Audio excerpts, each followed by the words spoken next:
lorsqu'un jeune garçon, Jamal, a crié « Ne buvez pas ça ». Personne ne s'attendait à ce qui allait suivre. C'était un après-midi ensoleillé lors d'un des événements caritatifs les plus exclusifs de la ville, organisé dans un luxueux jardin surplombant la rivière. Le genre d'endroit où les coupes de champagne scintillent sous le soleil et où les conversations sont ponctuées de rires discrets. Des personnes en costume et robes de créateurs se déplaçaient entre des tables ornées de compositions florales, tandis que des serveurs servaient des amuse-bouches sophistiquées. Mais pour Jamal, un garçon noir d'Aix en grave peine 12 ans, cette scène n'était qu'une lointaine réalité. Vêtu d'un vieux t-shirt délavé et portant un carton de bouteilles d'eau, il marchait entre les voitures garées, essayant de vendre tout ce qu'il pouvait pour récolter de l'argent en vue de son prochain repas. Jamal savait qu'il n'était pas le bienvenu. Les agents de sécurité le surveillaient de près, comme s'il s'agissait d'un intrus en territoire interdit. Mais la faim et la détermination étaient plus fortes que la peur. Il devait vendre ses bouteilles pour s'assurer d'avoir quelque chose à manger plus tard.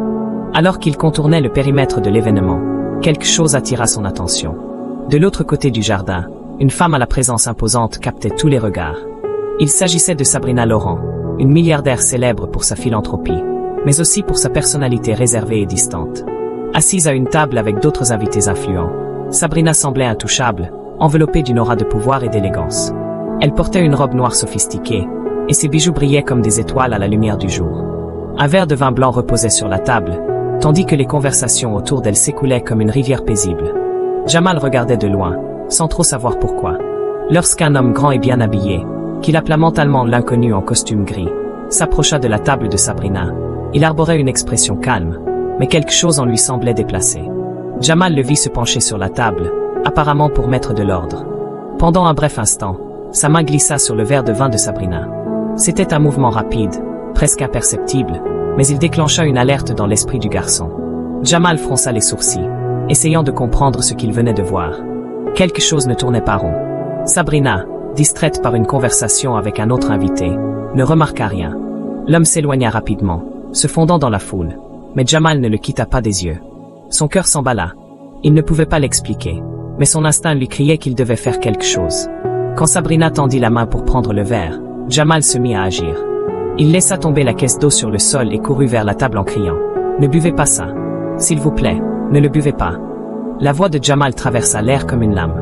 Le brouhaha des conversations s'arrêta instantanément. Tous les regards se tournèrent vers lui. Sabrina s'était figée, tenant le verre à quelques centimètres de ses lèvres. Son regard était un mélange de surprise et d'irritation, tandis qu'elle fixait le garçon, essoufflé et pieds nus, qui se tenait à côté de sa table. « Qui a laissé entrer ce garçon ici ?» demanda l'un des invités avec un dédain évident. Un agent de sécurité s'approchait déjà pour faire sortir Jamal, mais celui-ci insista, les yeux écarquillés et la voix tremblante. « S'il vous plaît, madame, je l'ai vu. Il a mis quelque chose dans votre verre. Je vous jure que je l'ai vu. Ne buvez pas ça, s'il vous plaît. » Le silence qui suivit était presque palpable. Sabrina regarda Jamal, essayant d'évaluer s'il mentait ou s'il délirait. L'agent de sécurité saisit le bras du garçon, mais celui-ci résista et regarda la milliardaire droit dans les yeux. « Je sais que personne ne me croit parce que je ne suis qu'un sans-abri, dit-il, la voix ferme malgré sa peur, mais je ne pouvais pas rester silencieux. J'ai vu ce qu'il a fait. » Sabrina, visiblement déconcertée, reposa le verre sur la table. « Laissez partir le garçon, » ordonna-t-elle d'un ton qui ne laissait aucune place à l'argumentation. L'agent de sécurité hésita, mais obéit. Sabrina se tourna vers Jamal, croisant les bras. « D'accord, petit, tu dis que tu as vu quelque chose. Que as-tu vu exactement ?» Jamal, tremblant mais déterminé, leva la main pour désigner la direction où l'homme avait disparu. C'était lui, le grand homme en costume gris. Il s'est approché de votre verre pendant que vous étiez distraite. Puis il est parti rapidement.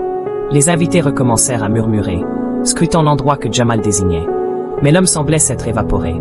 Sabrina plissa les yeux, méfiante, mais quelque chose dans la conviction du garçon la fit hésiter à rejeter son histoire. « Ramenez cet homme, ordonna-t-elle à un agent de sécurité.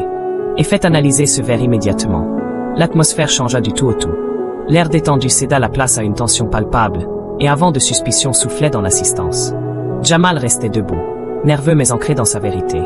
Même si personne ne le croyait encore, il savait qu'il avait fait ce qu'il fallait. Sabrina, toujours immobile, fixait le verre avec une intensité presque dérangeante. Bien que son expression soit difficile à déchiffrer, Jamal sentit qu'elle le regardait pour la première fois comme quelqu'un qui méritait d'être écouté. Quelques minutes plus tard, un chimiste, engagé par l'équipe de Sabrina pour des contrôles de sécurité, arriva sur place. Il était équipé d'un kit portable et commença à analyser le contenu du verre sous les yeux attentifs des invités. Le silence était devenu pesant. Sabrina observait le chimiste, son expression grave, tandis que Jamal tenait toujours son carton de bouteille d'eau, comme un bouclier contre les regards critiques de la foule. Après de longues minutes, le chimiste releva la tête. Son visage exprimait un mélange de surprise et d'inquiétude. « Madame Laurent, commença-t-il, il y a des traces d'une substance toxique dans cette boisson. Je ne peux pas encore identifier précisément ce que c'est sans une analyse approfondie. Mais je peux affirmer que cela aurait pu être extrêmement dangereux si vous l'aviez consommé. » L'annonce tomba comme un coup de tonnerre. Un souffle collectif résonna dans le jardin. Les murmures reprirent de plus belle, mêlés de panique et d'indignation. Sabrina resta immobile, les lèvres serrées, avant de se lever lentement. « Appelez la police », ordonna-t-elle à un agent de sécurité. « Je veux que cet incident fasse l'objet d'une enquête immédiate. » Tandis que l'agent s'exécutait, Sabrina reporta son attention sur Jamal, le fixant d'un regard mêlé de respect et de curiosité. « Tu as vraiment vu ce qui s'est passé ?» demanda-t-elle, sa voix plus douce, mais toujours empreinte d'autorité. Jamal hocha vigoureusement la tête. « Oui, madame. Je l'ai vu verser quelque chose dans votre verre. » Il pensait que personne ne regardait, mais moi, si. Sabrina inclina légèrement la tête, étudiant le garçon avec attention. « Pourquoi n'as-tu pas gardé le silence? Tu aurais pu partir et éviter tout ce problème. » Jamal hésita un instant, ses mains tremblant légèrement sur les bords de son carton. Il savait qu'il n'avait qu'une seule chance de donner une réponse honnête. « Parce que personne d'autre n'allait dire quoi que ce soit, » répondit-il finalement, sa voix ferme malgré son jeune âge. « Et si c'était ma mère qui était assise ici, je voudrais que quelqu'un fasse la même chose pour elle. » Le silence retomba sur l'assemblée. Sabrina inspira profondément, assimilant les paroles du garçon, tandis que le bruit des sirènes de police commençait à résonner au loin. À l'arrivée de la police, l'événement se transforma en une ruche d'activité. Les invités, d'abord paralysés par la révélation, se regroupaient maintenant en petits cercles, échangeant des murmures inquiets. Sabrina expliqua rapidement la situation aux officiers et leur remit le verre pour une analyse médico-légale. Elle décrivit également l'homme que Jamal avait identifié. « Nous avons des caméras tout autour de l'événement », ajouta-t-elle. « Si cet homme a réellement fait ce que ce garçon dit, nous trouverons les images. » Un des officiers se tourna vers Jamal. Son regard était sérieux, mais pas hostile. « Es-tu sûr de ce que tu as vu, petit? Peux-tu décrire cet homme avec plus de détails ?» Jamal hocha la tête avec confiance. Il portait un costume gris, ses cheveux étaient gominés en arrière, et ses chaussures étaient très brillantes, presque trop parfaites. Il semblait calme, mais je sais qu'il n'était pas à sa place. Pendant que Jamal donnait sa description, il sentait les regards de Sabrina peser sur lui. Ce n'était plus un regard de méfiance, mais plutôt une tentative de le comprendre. Les minutes suivantes furent tendues. Les officiers visionnaient les caméras de sécurité, les invités continuaient à murmurer, et Sabrina restait près de Jamal, comme pour s'assurer qu'il ne soit pas ignoré. Enfin, l'un des officiers revint avec des images des caméras. La confirmation était immédiate. L'homme décrit par Jamal avait effectivement versé quelque chose dans le verre de Sabrina. Il n'a pas quitté le périmètre, déclara l'officier en regardant ses collègues. Retrouvons-le. Les policiers se dispersèrent dans le jardin et les zones environnantes. Pendant ce temps, Sabrina se tourna vers Jamal. Son expression sévère s'était adoucie, et elle posa doucement une main sur l'épaule du garçon. « Tu m'as sauvé la vie aujourd'hui, » dit-elle avec une sincérité qui fit déglutir Jamal. « Et je ne l'oublierai pas. » Jamal, les lèvres tremblantes, hocha timidement la tête. Pour la première fois, il avait l'impression que quelqu'un voyait réellement qui il était, au-delà de son apparence ou de sa situation. La recherche du suspect s'intensifia. Les invités devenaient de plus en plus nerveux, murmurant entre eux, tandis que les policiers fouillaient chaque recoin de l'événement. Enfin, l'homme en costume gris fut retrouvé, tentant de se fondre dans la foule. Lorsqu'il fut arrêté, il tenta de garder son calme, mais la panique était visible dans ses yeux. « Vous n'avez rien contre moi. C'est une erreur », criait-il alors que les agents le menottaient. Un officier revint auprès de Sabrina pour lui donner un compte-rendu. « Madame Laurent, nous avons arrêté le suspect.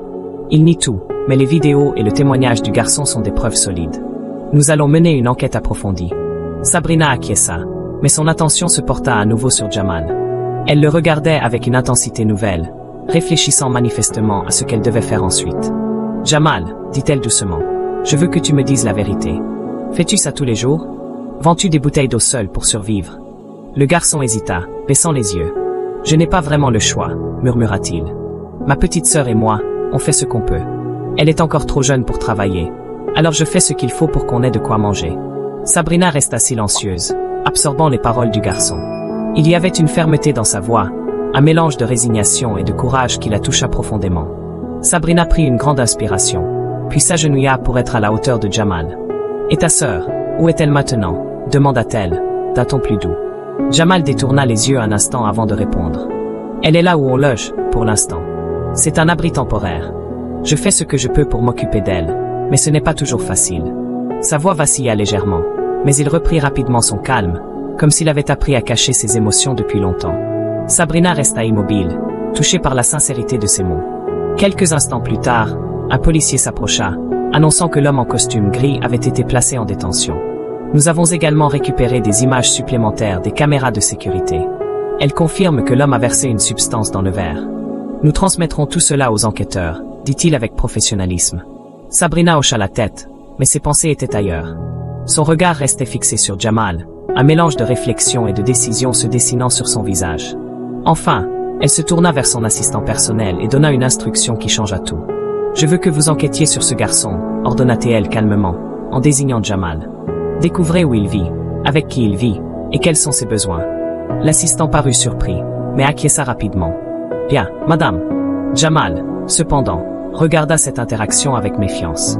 Il ne comprenait pas pourquoi cette femme riche et puissante s'intéressait soudainement à lui. Mais au fond de lui, il sentait que quelque chose d'important venait de se produire.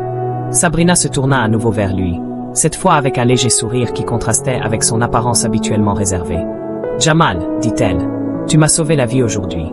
Sans toi, je ne serais probablement pas là en ce moment. Et personne n'aurait osé intervenir. Je ne vais pas oublier ce que tu as fait. » Le garçon fronça les sourcils, perplexe. « Qu'est-ce que ça veut dire ?» demanda-t-il, d'une voix hésitante. Sabrina posa doucement une main sur son épaule. « Ça veut dire que je vais t'aider, toi et ta sœur. Personne ne devrait vivre comme vous vivez. Aujourd'hui, tu as pris soin de moi. Maintenant, c'est à mon tour de prendre soin de toi. » Jamal resta silencieux, son esprit tentant de comprendre l'ampleur de ce qu'elle venait de dire. Il n'avait jamais imaginé qu'un simple acte de courage pourrait bouleverser sa vie de cette manière. Dans les jours qui suivirent, la vie de Jamal commença à changer de manière radicale. Sabrina mobilisa son équipe pour enquêter sur la situation de Jamal et de sa sœur.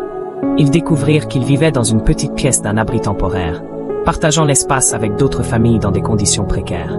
Sa petite sœur, Aïda, âgée de 6 ans, souffrait d'asthme sévère, aggravé par l'environnement insalubre. Sabrina n'hésita pas. En moins d'une semaine, elle trouva un nouveau logement pour Jamal et Aïda, une maison modeste mais confortable, où ils pouvaient enfin vivre en sécurité. Elle engagea également un médecin privé pour s'occuper de la santé d'Aïda, veillant à ce qu'elle reçoive tous les soins nécessaires. Mais Sabrina savait qu'il ne suffisait pas de leur offrir un toit. Elle voulait donner à Jamal une véritable chance de construire un avenir. Un matin, alors que Jamal aidait Aïda à se préparer pour la journée, une limousine noire s'arrêta devant leur nouveau logement. Sabrina en descendit, impeccablement habillée comme toujours, mais avec un regard plus chaleureux que Jamal ne lui avait jamais vu. Elle tenait un sac dans une main et une mallette dans l'autre. « Jamal, dit-elle avec un sourire discret, j'ai quelque chose pour toi. » Intrigué, le garçon descendit rapidement les marches, suivi de près par Aïda, dont les yeux brillaient de curiosité.